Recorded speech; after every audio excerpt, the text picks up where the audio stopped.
आज मैं आपके लिए बहुत ही फनी वीडियो लेके आई हूँ। आप सुने, देखें और एंजॉय करें।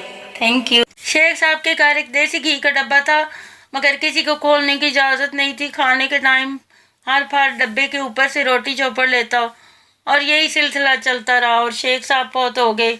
इनके बेटे ने वो डब्बा अलमारी में रखा और ताला लगा दिया और कहा, अगे तो रोटी इस ताले नाल रगड़नी है, ए हुण अब्बा जी वालियां मौजां खत्म।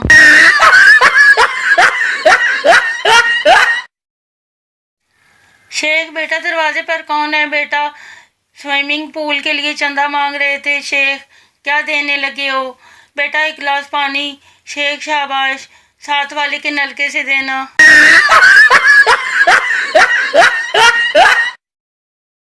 डेंटिस्ट, शेख से आपका दांत निकालना पड़ेगा। शेख, कितने रुपए लोगे? डेंटिस्ट, 250 रुपए। शेख, ये लो 50 रुपए और थोड़ा सा ढीला कर दो, निकाल मैं खुद लूंगा।